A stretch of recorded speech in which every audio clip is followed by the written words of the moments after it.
Hello, नमस्कार। आज का टॉपिक रहेगा वृद्धि एवं विकास। आज हम लोग पढ़ेंगे वृद्धि और विकास के बारे में और हम लोग जानेंगे वृद्धि और विकास के बारे में। जो सी-टेट का सबसे मुख्य टॉपिक है वृद्धि और विकास। तो हम लोग पढ़ते हैं वृद्धि और विकास के बारे में। सबसे पहले हम लोग डिफिनीशन के बारे में जानेंगे। वृद्धि एवं विकास जिसे कहा जाता है ग्रोथ एंड डेवलपमेंट। तो सबसे पहले हम लोग जानेंगे वृद्धि और विकास। यहाँ से सी-टेट में टेट में बहुत ज़्यादा क्वेश्चन आते हैं और इसलिए बहुत महत्वपूर्ण टॉपिक है। तो सबसे पहले हम लोग करते हैं वृद्धि की meaning and definition. Meaning and definition में वृद्धि जो है एक तरीके से देखा जाए तो फ्रैंक के अनुसार व्यक्ति या मनुष्य के शरीर में जो शारीरिक परिवर्तन होता है। शारीरिक परिवर्तन मीन्स उसके लंबाई, चौड़ाई और ऊंचाई, यानी फिजिकल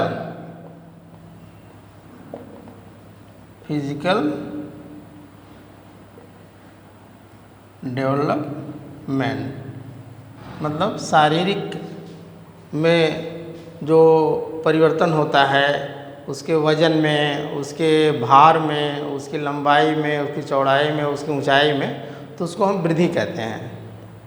वृद्धि की परिभाषा फ्रैंक की यही है कि वो जो उसके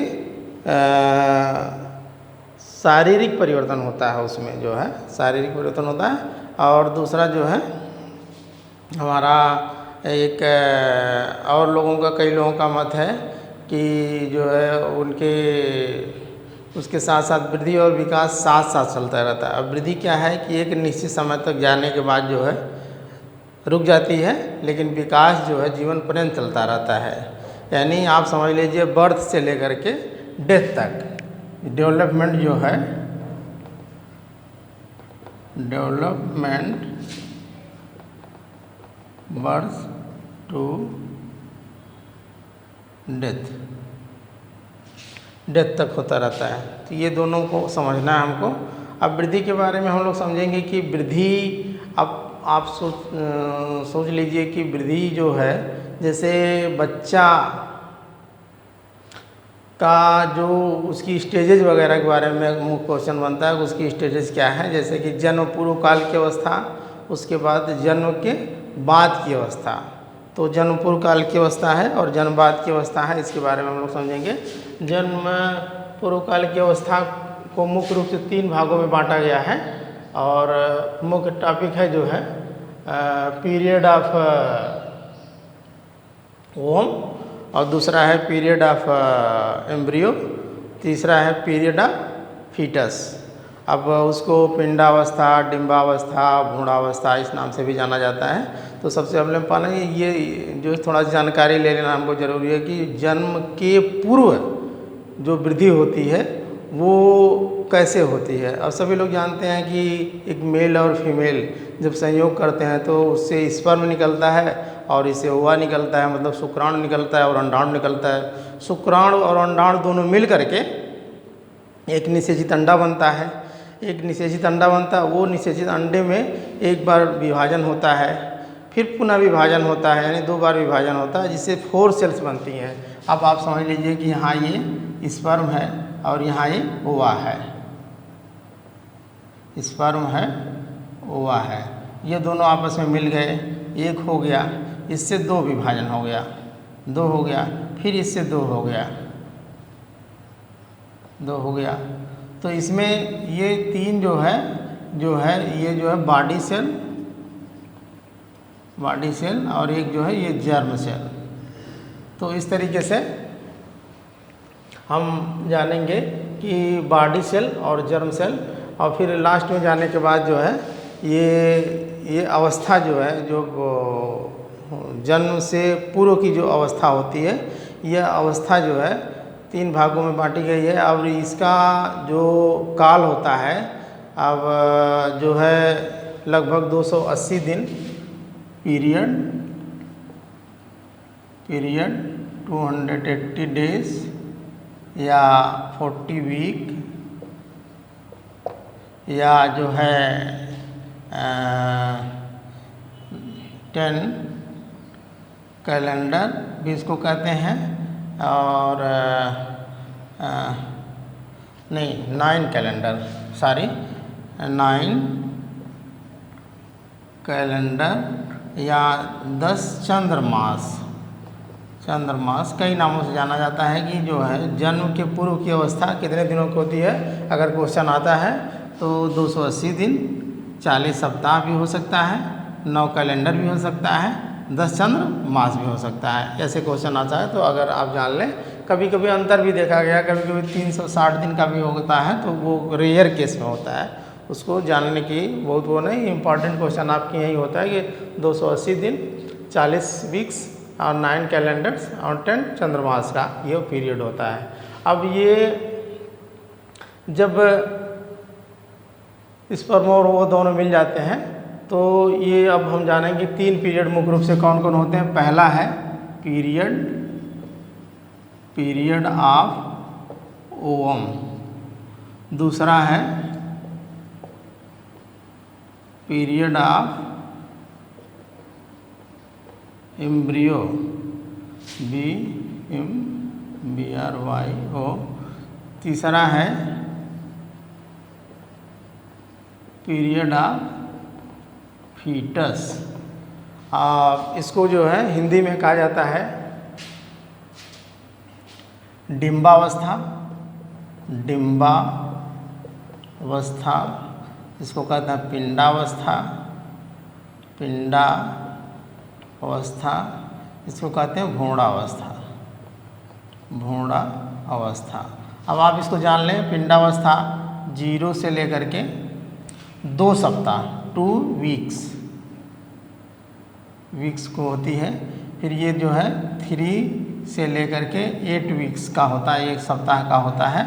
और बाकी 9 से ये जो पीरियड ऑफ फीटस होता है, ये अवस्था जो होती है ये आपकी यानी 9 वीक्स के बाद जो है जन्म तक की अवस्था होती है, जन्म तक ये अवस्था होती है।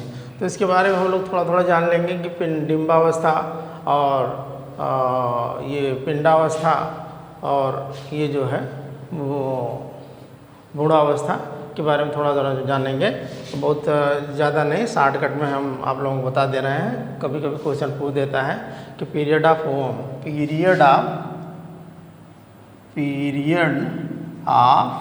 ओवम। अब आप सोच लें कि ये 0 से लेकर के 2 वीक्स का पीरियड होता है। इस अवस्था में जो है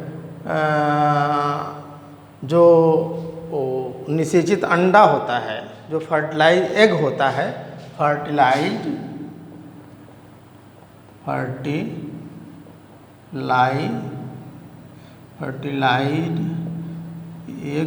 एग जो होता है यह स्वतंत्र होता है। यह जो है माँ के गर्भाशय में जो है स्वतंत्र रूप से विचरण करता रहता है, वो अभी जो है चिपकता नहीं। अब आप ये भी जान लें कि जब एक तरीके से मतलब मेल और फीमेल का जो है मिलन होता है, तो ह्यूमन बीइंग में ऐसा होता है कि जो उसके यानी 2 जो है, इधर एक ओरी होती है, इधर एक ओरी होती है, और इसके बीच में यहाँ पे जो है गर्भाशय होता है। अब यहाँ ओरी से जो है ओवम निकलता है, यहाँ ये ओवम होते हैं, छोटे छोटे ओवम होते हैं, और ये इसका इस तरीके से मिला होता है, और ये इस तरीके से ये नली होती है। तो ये ओवम जो निकलता है ये नली होती है, यहाँ पे एक नली होती है। अब जब वो एक तरीके से जो मेल फीमेल की प्रक्रिया होती है, जब यहाँ से स्पर्म इसमें प्रवेश करता है तो ये ओवम जो है निकल करके ये फैलोपियन ट्यूब होती है, ये जो है फैलोपियन ट्यूब होती है। ये फैलोपियन ट्यूब में ही जो है ओवम निकल आता है। इस जो है ओरी से, और यहीं पे स्पर्म जा कर के यही निषेचन होता है। निषेचन होने के बाद ही जा कर के फिर ये इधर से निषेचन होगा, इधर जा कर के ये यूट्रस में यानी गर्भाशय में जा कर के ये मिल जाता है। और ये आपकी ओवरी है, ये यूट्रस है। तो कभी कभी आप देखेंगे थोड़ा सा अंतर आप देखेंगे कि जैसे ह्यूमन बीइंग में क्या होता है कि महिलाएं का जो पीरियड होता है यानी 1 महीने के बाद जो है उनका जो ये ओवरी से ओवम होता है वो फैलोपियन ट्यूब में आ जाता है। इसलिए वो थोड़ा आक्रामक स्टेज में तो रहती हैं, लेकिन उतनी आक्रामक नहीं रहती हैं जितनी कि एनिमल्स वगैरह में देखते हैं। एनिमल्स में क्या होता है कि ये उनके पास भी 2 ओवरी होती है और इस तरीके से यूट्रस होता है। उनका जो ओवम होता है, अंडा होता है, वो ओरी में ही होता है। जब वो ओरी में होता है तो ये अंडा क्या होता है, वो एक तरीके से गति करता है, वो विचलन करता है। और जब वो विचलन करता है तो यहाँ बहुत तेज़ खुजलाहट होती है। इसीलिए जो एनिमल्स आप समझ लीजिए, जो गाय हैं या भैंस हैं या और बहुत सारे जानवर हैं, बकरी हैं, तो वो बेचैन हो जाती हैं, चिल्लाने लगती हैं, अपने जो जहाँ बंधी रहती हैं खूंटे से उसको छुड़ा करके भागने का प्रयास करती हैं, क्योंकि यहाँ पे उनको बहुत ज़्यादा जो है जब ये इसमें वो जो ओवम होते हैं वो जब चाल करते हैं तो यहाँ उनको बहुत ज़्यादा जो खुजलाहट होगी, इसलिए वो बेचैन रहती हैं। फिर उसके बाद जब वो मादा के नर के यहाँ ले जाते हैं और नर के साथ जब उसका संपर्क होता है तो वो जब यहाँ से स्पर्म जाता है और स्पर्म जाता है ओरी में मिलता है और फिर वो आते हैं दोनों, फिर ये स्टोस में जा कर के इस तरीके से होता है। तो ये भी थोड़ा सा जान लेने की चीज़ है कि एनिमल्स और ह्यूमन में यही अंतर होता है कि कभी कभी क्वेश्चन पूछता है कि निषेचन जो है ह्यूमन बीइंग में फैलोपियन ट्यूब में होता है। कहाँ होता है? फैलोपियन ट्यूब में होता है। और एनिमल में कहाँ होता है? ये आपका ह्यूमन बीइंग। और अब आपका एनिमल में कहाँ होता है? एनिमल में ओवरी में होता है। ये आपका एनिमल में जो है ओवरी में होता है। तो इसको भी जानने की चीज़ है कि कहाँ होता है, ये यही वजह होती है। तो ये तो हम लोग थोड़ा सा मतलब जानने के लिए सामने बता दिया। तो अब फिर ये जो 2 सप्ताह से लेकर के 0 से 2 सप्ताह की अवस्था जो होती है पीरियड ऑफ ओवम की, इसमें लगभग 10 दिन के बाद क्या करता है वो ओवा 10 दिन के बाद जा कर के यूट्रस की दीवार से ओवा जो है जा कर के चिपक जाता है। अब वो यूट्रस की दीवार से जब जाके चिपक जाता है तो यूट्रस मान लीजिए इस टाइप का है यूट्रस, और कहीं पे एक जगह जाके चिपक गया। ये जब जहाँ चिपकता है तो वहीं से वो जो है योक जिसको कहते हैं भोज्य पदार्थ, योग से अपना भोजन वो लेने लगता है। और धीरे धीरे इसको एक तरीके से परिजीवी पैरासाइट की अवस्था, परिजीवी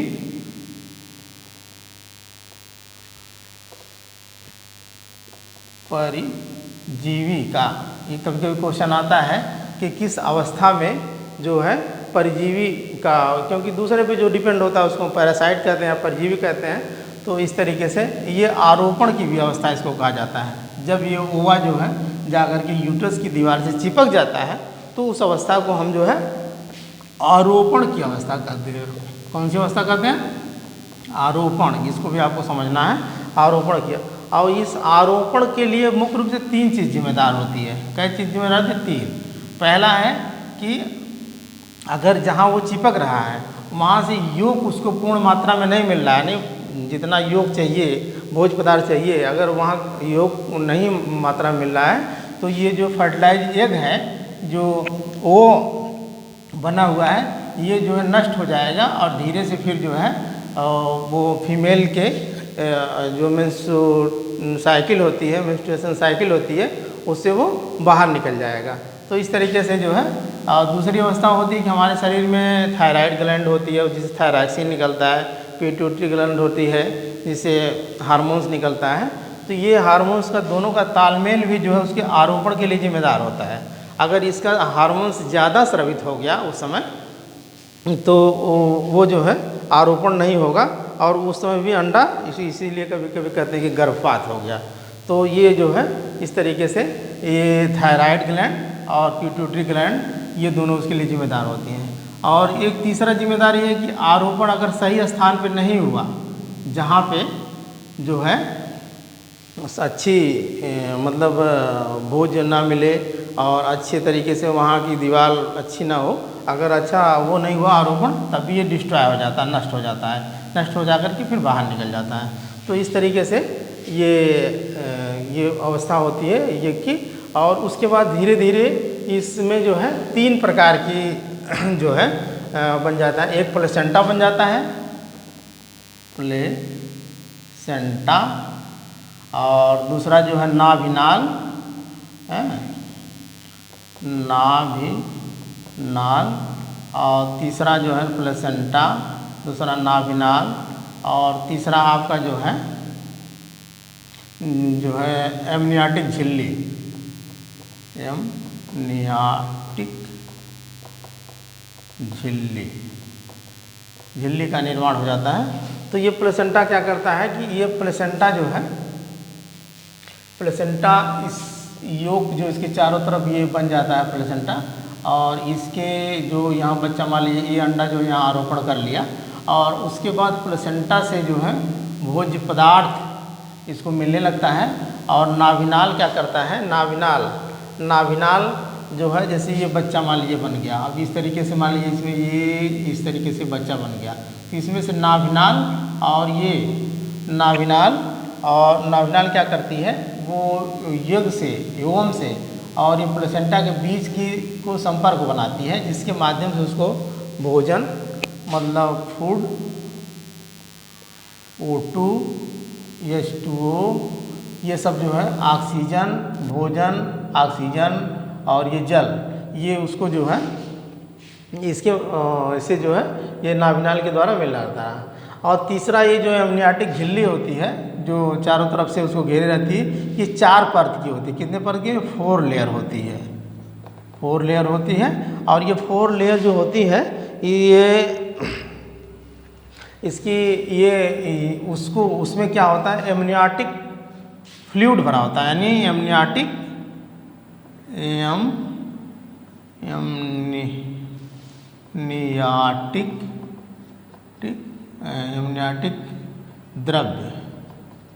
द्रव्य भरा होता है। अब सोच लीजिए आप मान लीजिए बच्चा है यहाँ पे, तो इसके चारों तरफ ये जो है एमनियाटिक द्रव्य भरा होता है, ये पूरा द्रव्य भरा होता है, और इसी में बच्चा जो है ये रहता है। और जो है वो क्या करता है कि जैसे फीमेल जो है माँ बैठी है कहीं, या उसको कहीं बैठने उठने में दिक्कत हो रही है, या कहीं गिर गई या ऐसे कुछ करके, तो चारों तरफ से जब उसके पानी भरा रहेगा, एक झिल्ली में लसलसा पदार्थ भरा रहेगा, और इसमें ये मान लीजिए आपका ये बच्चा है, इस टाइप का ये बच्चा है, और इसके चारों तरफ पानी भरा हुआ है, तो उसको उसी में वो जो है उसको सेफ का काम करता है। किसका काम करता है? सेफ का काम करता है। और फिर उसके बाद जब 9 मंथ हो जाता है, यानी 280 डेज या 9 मंथ आप मान लीजिए, मंथ जब हो जाता है तो ये एमनियाटिक झिल्ली जो है फट जाती है। एमनियाटिक झिल्ली जब फट जाती है तो उससे एक फ्लूइड निकलता है, और ये फ्लूइड जो ये रास्ता होता है, ये मतलब बच्चे के पैदा होने वाले रास्ते पे, उसमें वो चिकनापन का काम करता है, और वो बच्चा आराम से पैदा हो जाता है। तो ये तो था पीरियड ऑफ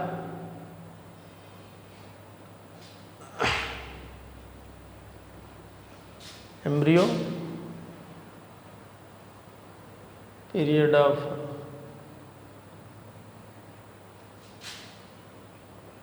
फिर दूसरा है पीरियड ऑफ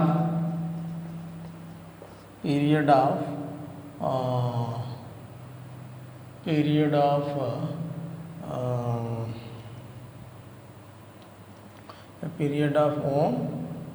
ऑफ एम्ब्रियो।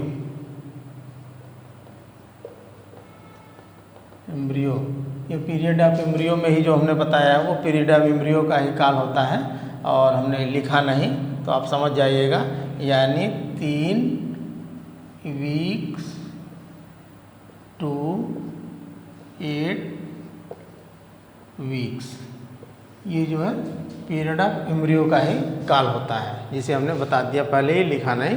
तो अब इसमें जो है पीरियड ऑफ एम्ब्रियो में एक और होता है कि जो बच्चा होता है, वो आप समझ लीजिए कि जैसे ये मान लीजिए यहाँ छोटा सा ये ओवम बन गया, जिसको हम कहेंगे ये जाइगोट, जाइगोट। यहाँ से फिर एक इस टाइप का बना जो है, इस टाइप का, जिसको कहेंगे ब्लास्टोमियर। फिर इसको बाद यहाँ आएगा तो ये थोड़ा सा इस टाइप का हो जाएगा, इसको कहेंगे मारूला, मारूला।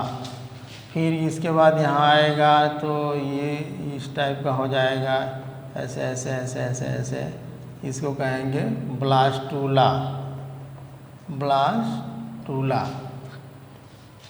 फिर इस तरीके से आने के बाद जो है एक अवस्था ऐसी आएगी कि ये जो है ये पूरा जो है इस तरीके से, अब बीच में यहाँ भी और यहाँ भी, और इसमें जो 3 लेयर बन जाएगी, और फिर ये पूरा आपका ये घेर लेगा इसको। तो इसमें ये बाहरी दीवार जो है एक्टोडर्म, एक्टोडर्म, बीच में मीजोडर्म, मीजोडर्म, और यह इंडोडर्म, इंडोडर्म। अब एक्टोडर्म से आपका जो है शरीर का जो नाखून हो गया, बाल हो गया और त्वचा हो गई, इसका निर्माण होता है। और मीजोडर्म से आपकी त्वचा की मांसपेशियां हो गई और रुधिर कोशिकाएं हो गई, ये सब जो है मीजोडर्म से बनती है। इंडोडर्म से जो आपके पाचन तंत्र हो गए, श्वसन तंत्र हो गए, और जो आपके ये लीवर्स वगैरह होंगे वो इंडोडर्म से बनेंगे। तो ये थोड़ा सा जानने की चीज़ थी, और इसमें बहुत सारी चीज़ें नहीं हैं। अब हम लोग मेन इम्पॉर्टेंट जो हमारा है पीरियड ऑफ मतलब वो जो है ग्रोथ का, जो ग्रोथ की स्टेजेस वगैरह में सबसे ज़्यादा क्वेश्चन आपके आते हैं कि ग्रोथ की स्टेजेस क्या होती हैं। अब ग्रोथ की स्टेजेस वगैरह जो होती हैं, अब ये तो पीरियड ऑफ जो है मतलब जन्म से पूर्व काल की अवस्था थी, जन्म से पूर्व काल की अवस्था को हमने बता दिया। अब दूसरा फिर होता है जब बच्चा जन्म ले लेता है, ये तो हो गया। दूसरा होता है कि जब जन्म ले लेता है बच्चा, तो इसको हम अभी इसको जो है कई वैज्ञानिकों ने बताया, लेकिन मुख्य रूप से हम वही बात करेंगे जिसको ज़्यादा लोगों ने माना है, ये ज़्यादा ऑथेंटिक है। तो पहला है शैशवावस्था, ये सबसे ज़्यादा इम्पॉर्टेंट आपका शैशवावस्था। दूसरा है बाल्यावस्था। तीसरा है किशोरा अवस्था। चौथा है, इसको बहुत नहीं वो होता है, लेकिन प्रौढ़ावस्था।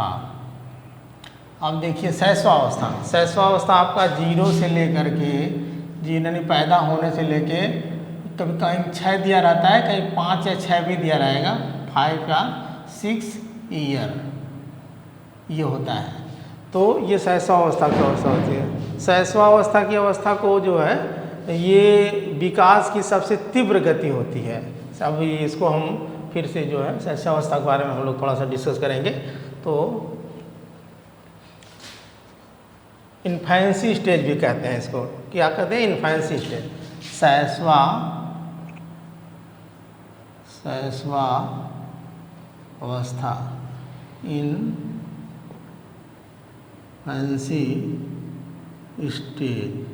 इन्फेंसी स्टेज कहेंगे। शैशवावस्था को विकास की सबसे तीव्र गति की अवस्था होती है। विकास की तीव्र गति की अवस्था, और ग्रोथ जो है ग्रोथ फास्ट होता है, इसमें जो है सबसे फास्ट होता है। ये आपकी होती है 0 से 6, मान लीजिए 6 ईयर, ठीक है। तो ये विकास की तीव्र गति की अवस्था होती है, और इसमें बच्चा जो है बहुत ज़्यादा जो है लोगों से उन्हें इसको विकास की तीव्र गति की अवस्था भी कहते हैं। और प्री स्कूल की पूर्व स्कूल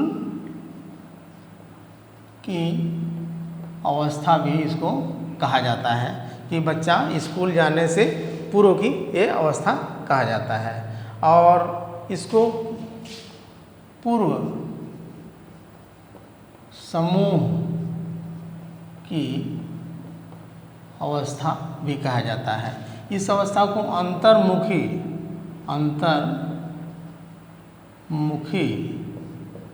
अवस्था भी कहा जाता है। बच्चा जो है केवल अपने लोगों को ही पहचानता है और उसके मम्मी को अगर कोई टच कर दिया तो अपनी सामान को वो बहुत जल्दी जो है कैच करता है। किसी दूसरे लोग जब उसको छूते हैं तो तुरंत वो विरोध करता है। अंतर्मुखी मतलब एक तरीके से सामाजिक नहीं होता, असामाजिक होता बच्चा। क्या होता है? असामाजिक अवस्था। यही सब क्वेश्चन आता है ये कि विकास सबसे तीव्र किस गति में होता है, तो शैशवावस्था में होता है। पूर्व स्कूल की अवस्था है और समूह में अभी नहीं बच्चा रहता है, समूह बनाने का जो है पहली अवस्था है। ये समूह बनाने की पहली अवस्था है। अंतर्मुखी होता है मतलब कि अपनी बात जो है एक तरीके से स्वार्थी प्रवृत्ति का होता है। वो उसको जो चाहता है अगर नहीं मिला तो वो रोने लगता है और अपने लिए जो है बारे में सोचता है और दूसरे के बारे में वो नहीं सोचता है। और असामाजिक होता है। असामाजिक का मतलब यही हो गया कि जो है बच्चा दूसरे के बारे में ना सोच करके केवल अपने बारे में सोचता है, स्वार्थी प्रवृत्ति का होता है, अंतर्मुखी होता है। तो ये 2-3 अवस्थाएं होती हैं और इस अवस्था में विकास बहुत तीव्र गति से होता है। और इसको जो है इस ये 2-3 पॉइंट्स हैं और बहुत सारी पॉइंट्स नहीं है इसमें। देखिए विकास तीव्र गति से होता है तो अब बच्चा जो है लगभग 5-6 साल में काफ़ी कुछ ग्रोथ कर जाता है। अब जैसे उसमें आप जानेंगे कि लंबाई, बच्चियों की लंबाई से ज़्यादा हो जाती है। और फिर जो है भार में भी वज़न होता है। नहीं, पैदा होने के बाद बच्चा कम से कम 3.5 किलो का होता है। तो इस तरीके से टीथ वगैरह भी 1 साल में जो है दूध वाले दांत जो है 7-8 महीने में निकलने शुरू हो जाते हैं और 1-1.5 साल में वो फिर गिर जाते हैं। फिर जो है 5-6 साल की अवस्था तक पूरे दांत जो है 27-28 दांत एक तरीके से 22-30 वाले दांत होते हैं। लेकिन कुछ दांत वैसे भी, कुछ दांत टीथ वाले दांत भी निकल जाते हैं। तो इस तरीके से इसके बारे में उतना क्वेश्चन नहीं, टीथ वगैरह के बारे में क्वेश्चन नहीं पूछता है। ये पूछता है कि विकास की कौन कौन सी अवस्थाएं। अब ये शैशवावस्था हो गई। दूसरा हम लोग जानेंगे बाल्यावस्था। बाल्यावस्था ज़्यादा इम्पॉर्टेंट है।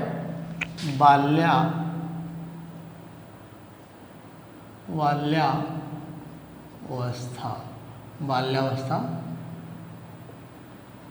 चाइल्डहुड एज, ये अवस्था ज़्यादा इम्पॉर्टेंट है। कुछ वैज्ञानिकों ने जो है इस अवस्था को जो है मिथ्या परिपक्वता अवस्था बताया। मिथ्या परिपक्वता अवस्था। मिथ्या, कभी कोई क्वेश्चन भी देखिए बहुत इम्पॉर्टेंट है। स्यूडो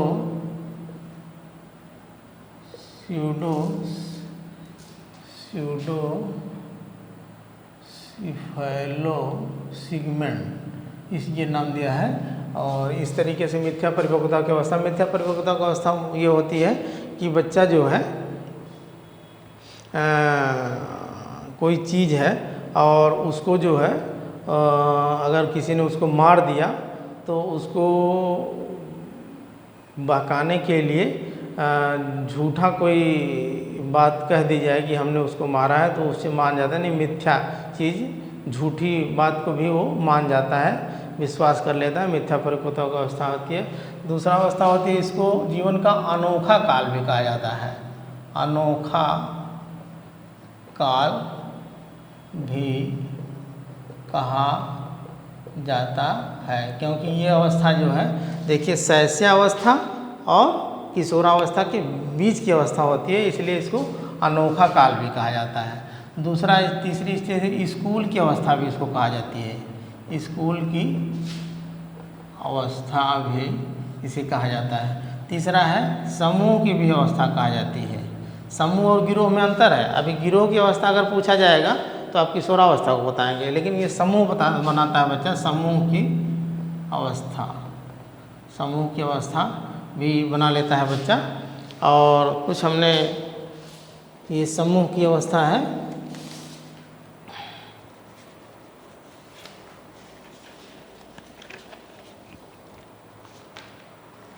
हाँ, और ये कुछ चीज़ें हैं जो है समूह की अवस्था है। और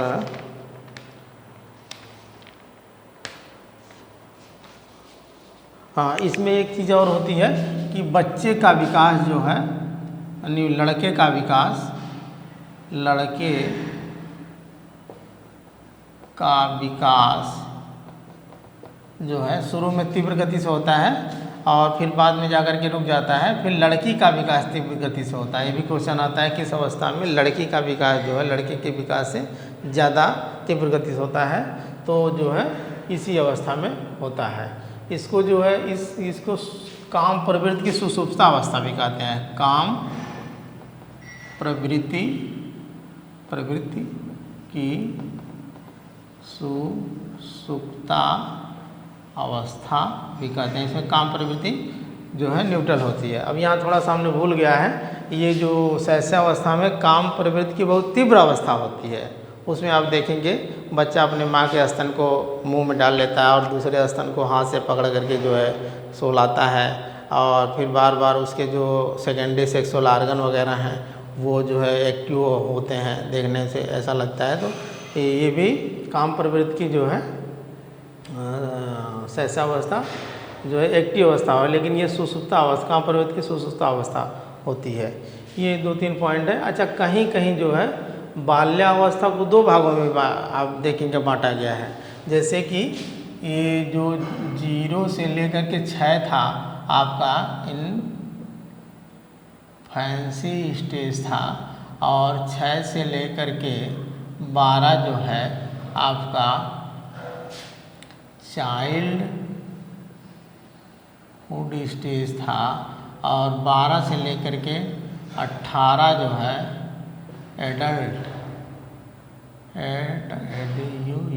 एडल्ट स्टेज है। तो इसमें जो है कहीं कहीं 0 से लेकर के 3 जो है ये इन्फेंसी माना गया है, और 3 से लेकर के 6 जो है प्री चाइल्डहुड की अवस्था मानी गई है। तो इसमें कभी कभी कन्फ्यूजन मत होइएगा। कभी कभी पूछता है कि पूरे बाल्यावस्था को 3 से लेकर के 6 वर्ष तक की अवस्था को पूर्व बाल्यावस्था कहते हैं।